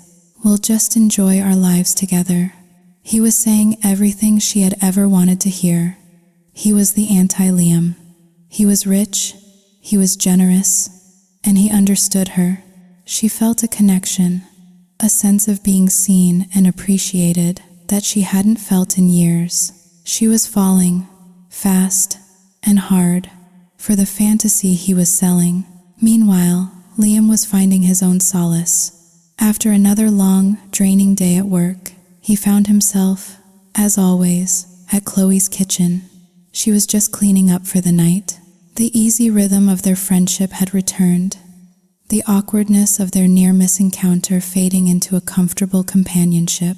He helped her stack chairs and wipe down tables. The simple, manual tasks, a welcome distraction from the chaos in his head. As he was moving a chair, it slipped, crashing down onto his foot. He yelped in pain. Chloe rushed over, her face etched with concern. "Are you okay? Does it hurt?" "My foot's fine," he said, looking at her, his expression suddenly serious. "But my heart hurts a little." He took her hand and placed it on his chest. Her fingers splayed against the steady, strong beat of his heart. It was pounding, faster than normal. She looked up at him, her eyes wide. "Don't," she whispered, her voice trembling. "Your wife." "I know this is wrong," he said, his voice raw with emotion. "I keep trying to push it away, but I can't. Chloe, I think I'm falling for you. What am I supposed to do?" "But you have Genevieve," she stammered, even as her own heart hammered against her ribs. "We can't." "I don't have her," he said, a profound sadness in his voice. "Not anymore. There's nothing left between us but resentment and fatigue. I need someone who understands me, someone who wants a real family, a real home, someone like you." "Talk to her," she pleaded, her voice weak. "You have to try to work it out." "We have talked," he said, his voice filled with a weary resignation. 100 times. It's like talking to a brick wall. This perfect, happy marriage. It's a lie. It's been a lie for years. I'm so tired of pretending." He looked at her, his eyes filled with a desperate plea. "Chloe, can I just hold you?" She wanted to say yes. Every part of her screamed to fall into his arms, but she couldn't. She pushed him away gently. "It's late," she said, her voice barely a whisper. "You should go home." He left, the familiar ache of rejection settling in his chest, and Chloe stood alone in her diner, her heart at war with itself. She was falling for a married man, a man who was offering her everything she'd ever wanted, but in a way that would make her the very thing she despised most in the world, a homewrecker. A few days later, Liam was at his desk when a text came through from an old college friend. "Hey man, is everything okay with you and Jen? I just saw her at a cafe with some guy. They looked pretty cozy." Attached was a photo. It was Genevieve, her arm linked familiarly through another man's. A cold fury washed over Liam. So, her trips to her mother's house weren't just about getting away from him. He called her. It went straight to voicemail. That afternoon, he drove to her mother's house. Only her mother was home. She claimed Genevieve was out with a girlfriend. He pulled out his phone and showed her the picture. "I'm not an idiot," he he said, his voice dangerously quiet. "Tell her to come home. We need to talk." That night, Liam waited and waited. He finally saw her car pull up outside her mother's house around 11. He watched as she got out, followed by the man from the photo. He watched as they embraced, a long, lingering hug under the porch light. He watched them kiss. He had known his marriage was over, but seeing her betrayal with his own eyes, was like a knife to the gut. He got out of his car and walked towards them. Genevieve saw him first. Her eyes widened, but there was no panic in them, no guilt, only a cool, defiant arrogance. She didn't pull away from Ken. Instead, she straightened up, a smirk playing on her lips. "Well, look who's here," she said, her voice dripping with scorn. "What are you doing? Spying on me?" Liam ignored her, his gaze fixed on Ken. "Who is this?" "He's Ken, my friend," she said, the word friend, a deliberate, mocking jab. "Go home, Liam. I'm staying here with my mother tonight." His voice was dangerously calm, a quiet storm gathering beneath the surface. "Get in the car, Genevieve. We are going home, and we are going to talk about this. I'm not going anywhere with you." "Then tell me what you want," he said, his voice raw. "Just be straight with me for once in your life. Don't do this behind my back." She finally let go of Ken's arm and took a step towards Liam, her face a mask of cold fury. "You want to know what I want? Fine. I want a divorce. I am so sick of you, Liam. Sick of your moods, your demands, your coldness. If you can't give me the love and attention I deserve, then I will find someone who can." He laughed, a bitter, broken sound. "And that's him? Your new provider?" "Yes," she said, without a flicker of shame. "You want to know something? Ken is 10 times richer than you.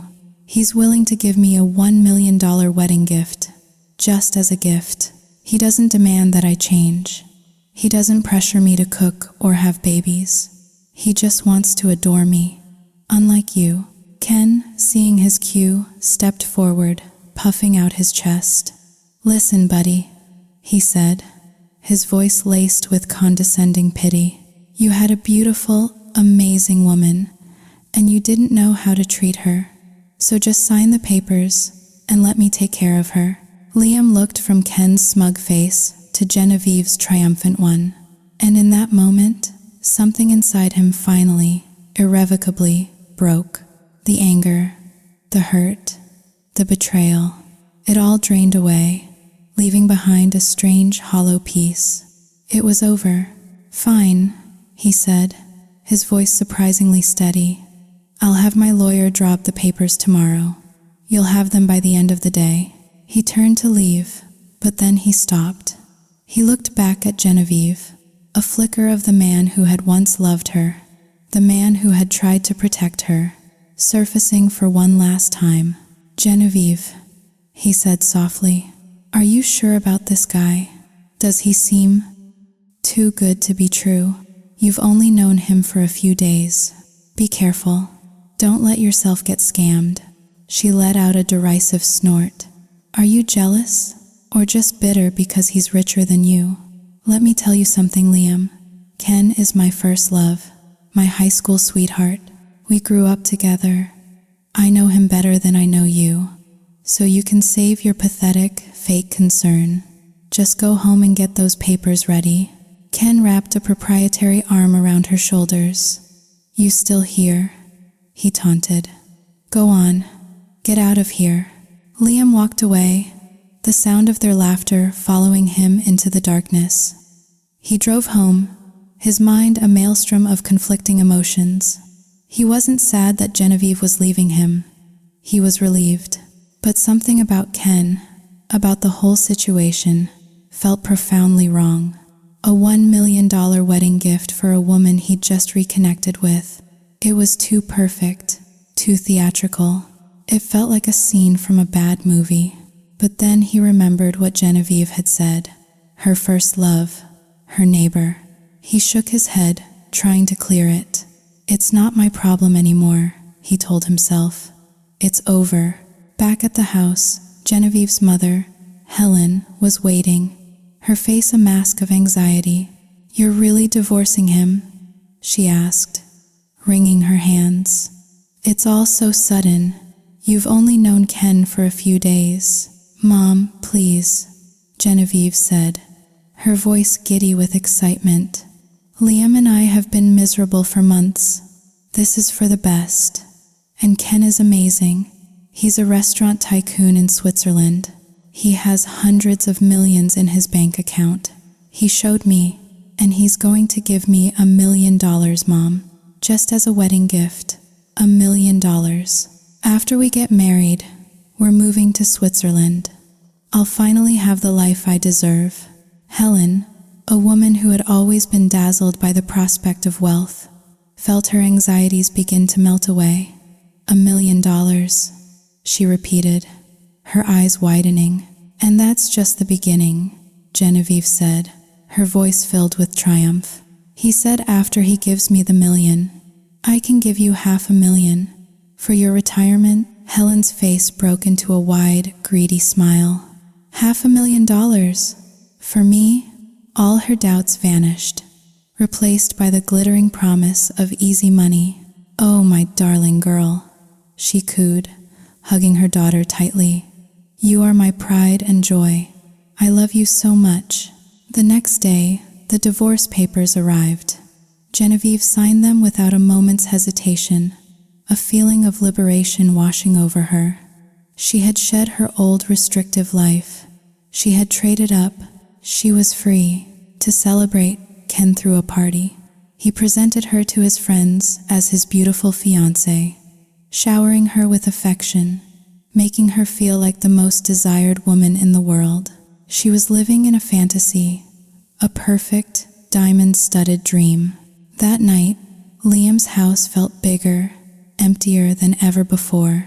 Genevieve had already come and cleared out her things, leaving behind nothing but a faint trace of her expensive perfume and a decade of hollow memories. He showered, the silence of the house pressing in on him. He was hungry.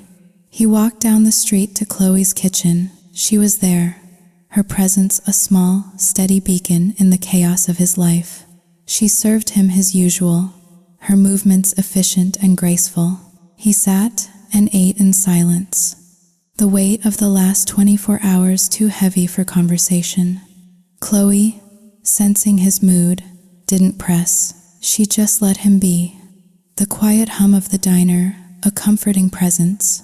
When he finished, he helped her clear the tables, as he had started to do every night.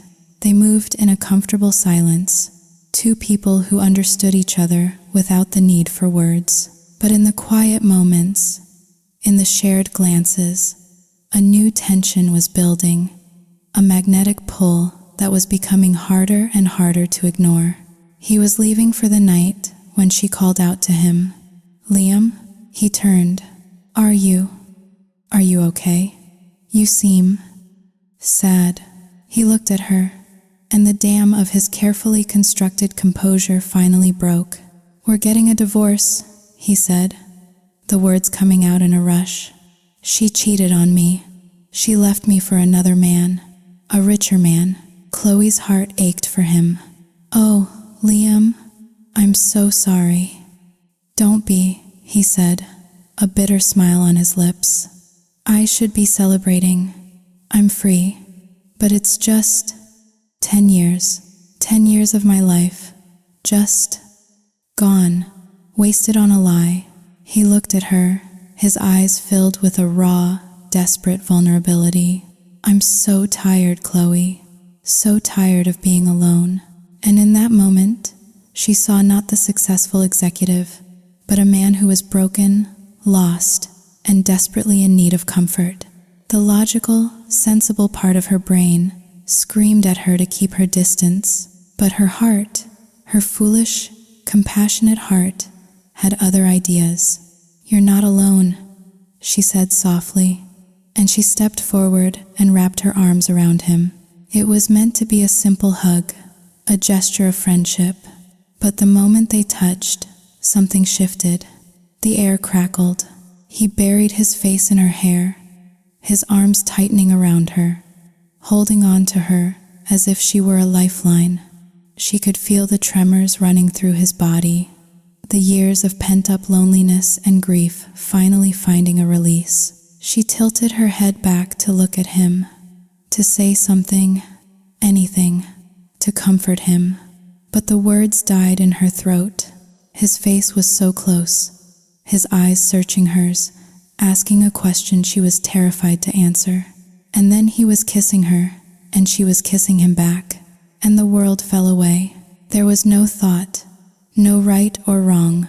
There was only this desperate, all-consuming need, this collision of two broken souls who had finally found their other half. Later, much later, they lay tangled in the sheets of her small bed above the diner, the city lights painting soft patterns on the ceiling.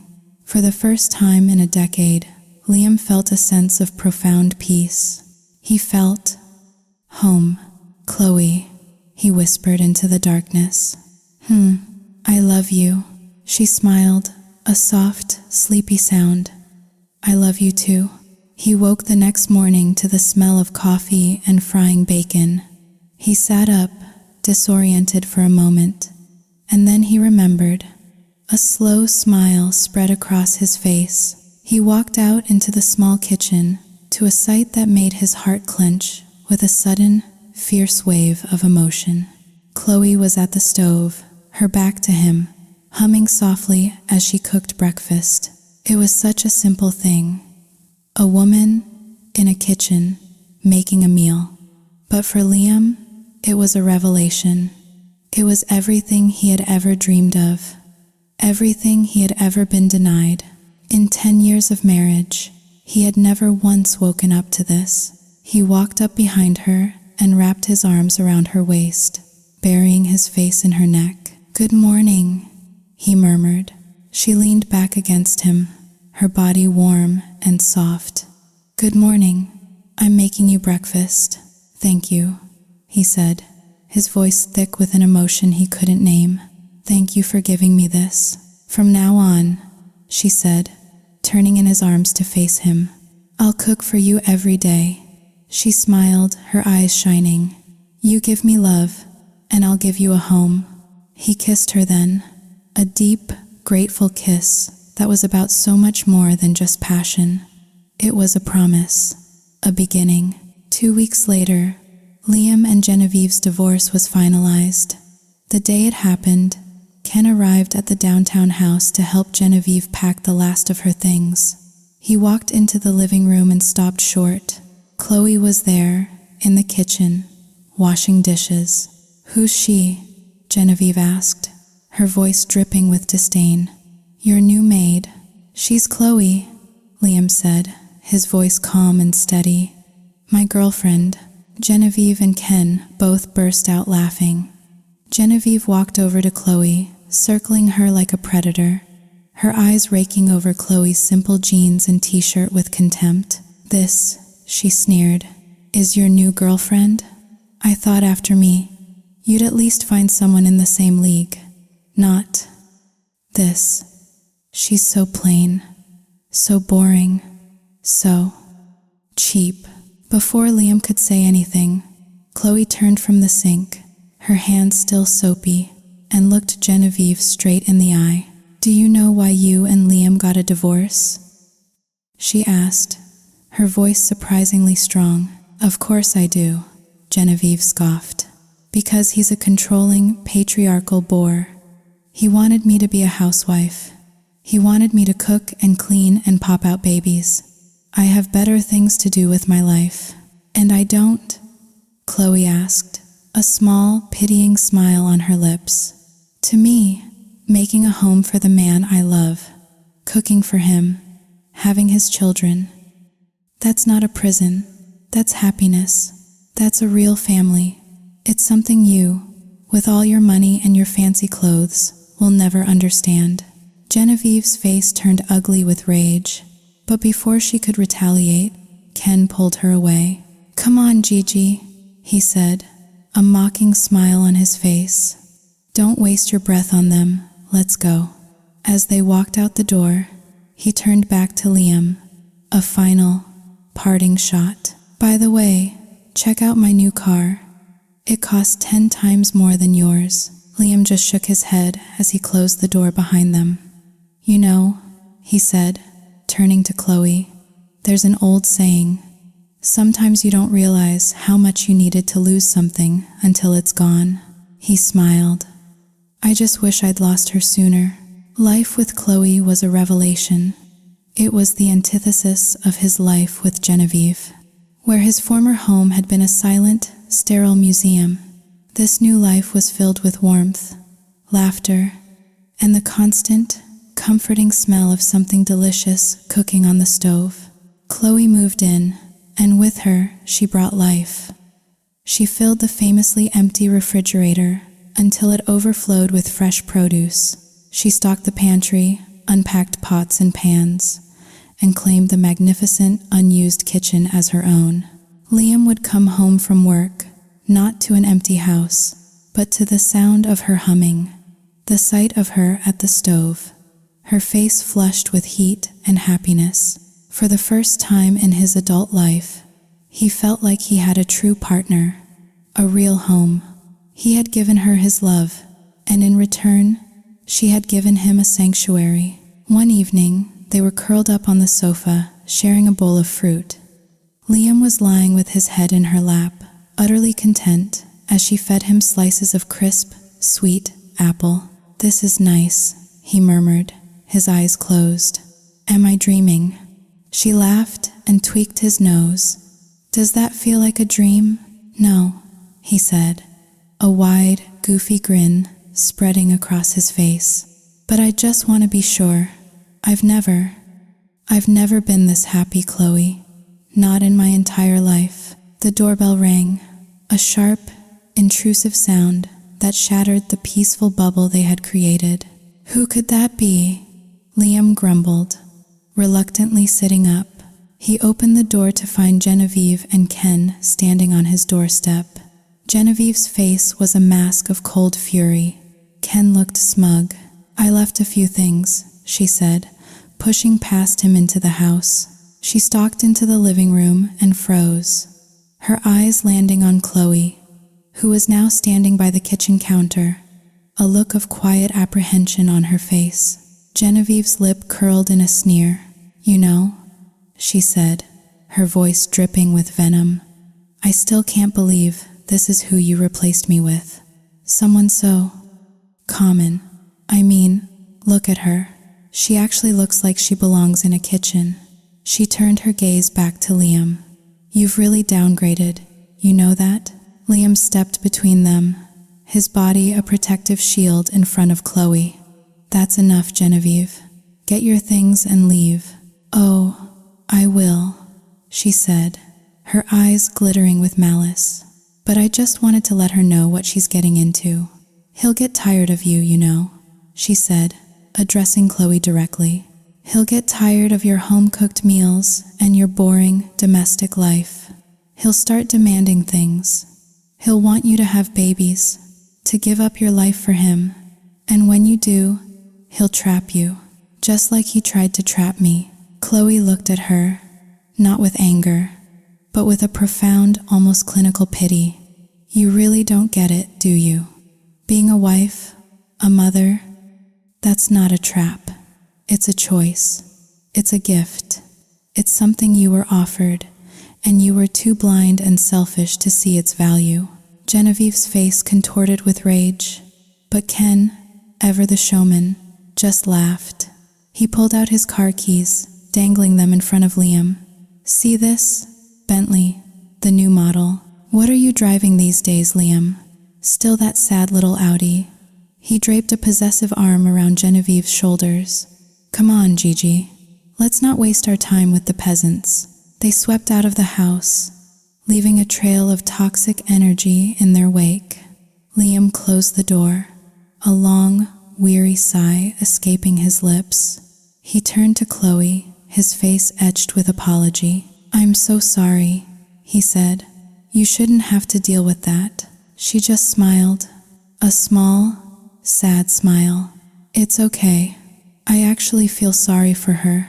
She's chasing a fantasy, and fantasies have a way of disappearing when you get too close." Genevieve's fantasy, however, seemed to be solidifying into a spectacular reality.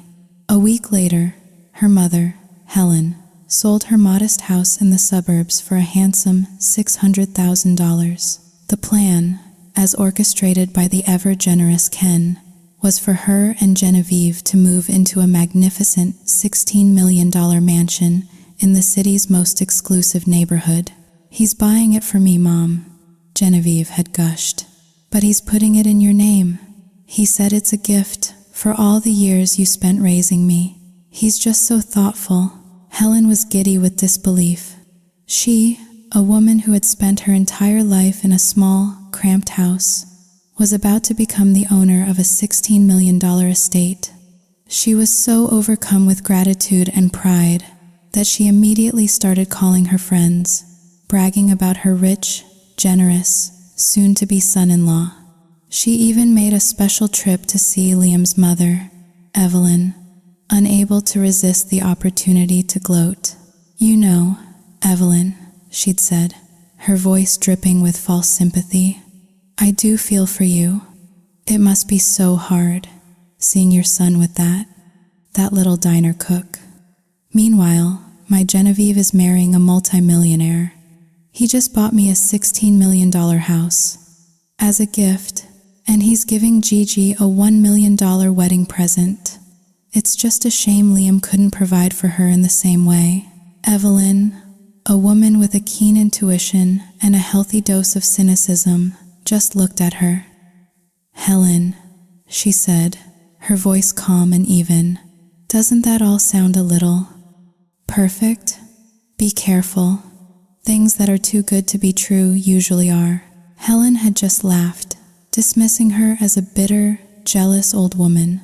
A few days later, just 3 days before Liam and Genevieve's divorce was to be finalized in court, Ken announced he had an urgent business problem to attend to in Switzerland. "I have to fly out tonight, my love," he said to Genevieve, his face a mask of regret. "I wish you could come with me, but you have your court date." He then turned to Helen, his expression serious. "Helen, I have a temporary cash flow problem with one of my restaurants. I need to borrow the $600,000 from the sale of your house, just for a few days. I'll pay you back, with interest, the moment I get back next week, and I'll bring the $1 million wedding gift with me then too." Without a moment's hesitation, Helen opened her safe and handed him the entire $600,000 in cash. He was buying her a $16 million house. What was a $600,000 loan between family? He kissed Genevieve goodbye, promised to call her the moment he landed, and disappeared into a waiting limousine. On the day of the court hearing, Genevieve was on cloud 9. She arrived, looking radiant, already picturing her new life in Switzerland. "I'm getting married next month, Liam," she announced as they waited outside the courtroom. "I'll send you an invitation. You should bring your little girlfriend. It will be fun." "I'll be there," he said, his voice flat. Just then, her phone rang. It was her mother, Genevieve. Helen's voice was high-pitched with panic. "There are people here. They say they're the real owners of the house. They say Ken only rented it for a month and our time is up. We have to be out by tomorrow." Genevieve's blood ran cold. "What? That's impossible, Mom. Just calm down. I'll call Ken." She tried his number. It went straight to a disconnected message.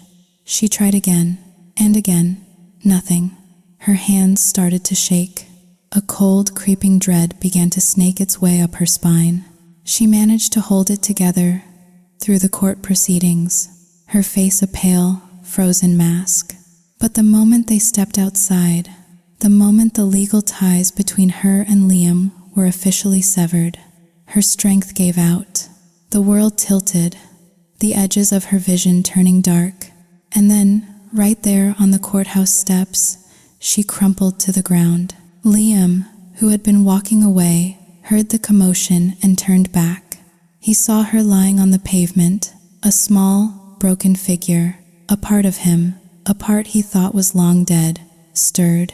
He ran to her side, scooped her up in his arms, and carried her to his car. At the hospital, the diagnosis was simple: a panic attack brought on by extreme stress. While she was being treated, Liam used her phone to try and call Ken. The number was still disconnected.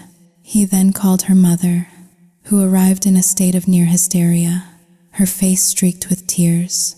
The story came tumbling out, a frantic, jumbled tale of a $16 million house that was actually a 1-month rental, of fake deeds, of a $600,000 loan that had vanished into thin air, along with the charming, sophisticated man who had promised them the world. Ken wasn't a restaurant tycoon.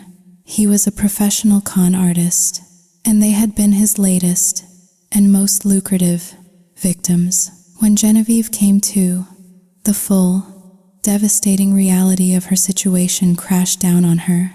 She had lost everything: her husband, her home, her mother's entire life savings. She had traded a life of comfort and security for a fantasy, and the fantasy had turned into a nightmare. She started to sob, not the theatrical, manipulative tears he was so used to, but the raw, ragged, gut-wrenching sobs of a person whose entire world had been shattered. Liam watched her, and for the first time in a very long time, he felt a flicker of pity. He took $100,000 from his bank account, a fraction of his savings, but a fortune to her now, and gave it to her mother. "Find a place to live," he said, his voice gentle. "Get back on your feet. It's a loan. You can pay me back when you're able." Genevieve looked at him, her eyes wide with a mixture of shock, gratitude, and a profound, soul-crushing shame. The man she had betrayed, the man she had thrown away for a richer, more exciting prospect, was the only person in the world who was there to catch her when she fell. In the weeks that followed, Genevieve's life became a brutal lesson in humility. With the money from Liam, she and her mother rented a small, dingy apartment in a rundown part of the city. The glamour, the parties, the designer clothes, it was all gone, replaced by the grim reality of unemployment and mounting bills. She started looking for a job, but her resume was a blank slate, a testament to a decade of leisure. The only position she could find was as a stalker at a high-end grocery store, the very same one where she used to shop. The work was grueling. She was on her feet for 8 hours a day, lifting heavy boxes, her back aching, her hands raw. Her co-workers, younger and resentful of her polished appearance, hazed her relentlessly, making her do the worst jobs, mocking her when she made mistakes. One afternoon, as she was struggling to push a heavy cart of imported fruit, she looked up and saw Chloe. Chloe was standing at the counter, looking radiant, a happy, relaxed glow about her. Genevieve felt a hot flush of shame so intense it made her dizzy. She tried to turn away, to hide, but it was too late. Chloe had seen her. Just then, one of the boxes on her cart, improperly sealed, gave way. A cascade of expensive imported apples tumbled to the floor, rolling in every direction. Her 2 co-workers, who had been watching her struggle, burst out laughing. "Nice one, princess," one of them sneered. "That's coming out of your paycheck." Genevieve, on the verge of tears, knelt down and started frantically gathering the apples, her hands shaking. She was at her lowest point, humiliated and alone. And then another pair of hands started helping her. It was Chloe. "Leave her alone," Chloe said, her voice sharp, as she looked up at the 2 smirking employees. "It was an accident. It's not her fault the box was broken." She helped Genevieve pick up every last apple, her movements kind and efficient. When they were done, Genevieve, her face streaked with tears, could only whisper one thing: "Thank you." Chloe just looked at her, a strange, complicated expression on her face, a mixture of pity and something else, something that looked almost like understanding. And in that moment, in that sterile, brightly lit grocery store, the two women who had been on opposite sides of a painful love triangle finally saw each other, not as rivals, but as two people who had both been irrevocably changed by the same man. As Chloe turned to leave the grocery store, Genevieve ran after her, her voice trembling. "Wait, Chloe, please, can we talk for a minute?" Chloe sighed, a weary sound. "What do you want, Genevieve? More drama? Because I'm really not in the mood." "No," she said, her voice barely a whisper. I wanted to apologize." Chloe stopped and turned, her expression a mixture of surprise and skepticism. "I'm sorry," Genevieve said again, the words tasting foreign and bitter on her tongue. "For everything. For coming to your house. For the things I said. I was wrong." She took a shaky breath, the confession spilling out of her now, unstoppable. "And I need you to know, that night, the night I sent you those pictures, nothing happened between me and Liam." Chloe stared at her, her heart beginning to pound. "He was passed out," Genevieve continued, her eyes filled with a desperate need to unburden herself. "My mother and we put something in his drink. He was asleep the whole time. I took off our clothes and I took those pictures to hurt you, to try and get him back. But he never touched me. He doesn't love me anymore. He loves you." The world, which had been gray and muted for days, suddenly snapped back into sharp, vibrant color. He hadn't betrayed her. It had all been a lie, a cruel, calculated lie. "Why?" Chloe asked, her voice shaking. "Why are you telling me this now?" "Because..." Genevieve looked down at her own hands, raw and chapped from manual labor. "Because I finally understand. I lost everything, Chloe. And in losing it, I finally saw what was real. Liam is a good man. He deserves to be happy. And he's happy with you. I wanted you to know the truth." She turned and walked back into the store, a solitary, diminished figure, leaving Chloe standing on the sidewalk, the truth settling around her like a warm, healing light. She went home. Liam was there, just as he had been every day since she'd been released from the hospital. He had taken down her front gate, a bold, unapologetic invasion of her space, and had simply moved in. He cooked for her, cleaned for her, cared for her with a tender, relentless devotion, weathering her silent treatments and her angry outbursts with a quiet, unshakable patience. He was in the kitchen, a bandage on his hand from where he'd cut himself, trying to fix the gate he'd broken. She walked up to him, her heart overflowing with a love so fierce it almost hurt. "Your hand," she said softly. "You should be more careful." He looked up, surprised by the gentleness in her voice. "It's nothing. It's not nothing," she said, her eyes welling with tears. "You get hurt, and I worry." He pulled her into his arms, burying his face in her hair. "You're worried about me?" he whispered, his voice thick with hope. "Yes," she sobbed against his chest. "I was so angry, so hurt, but I was so worried about you." He held her tighter. "Chloe, please, forgive me. I swear, I will spend the rest of my life making it up to you. Just give me one more chance." She pulled back, looked him straight in the eye, and said the words that would change both of their lives forever. "Liam, let's get married." He stared at her, his eyes wide with disbelief. "What? What did you just say?" "I said, "Let's get married," she repeated, a watery smile on her lips. "I want to be with you, forever." He let out a whoop of pure, unadulterated joy, lifting her off the ground and spinning her around the kitchen.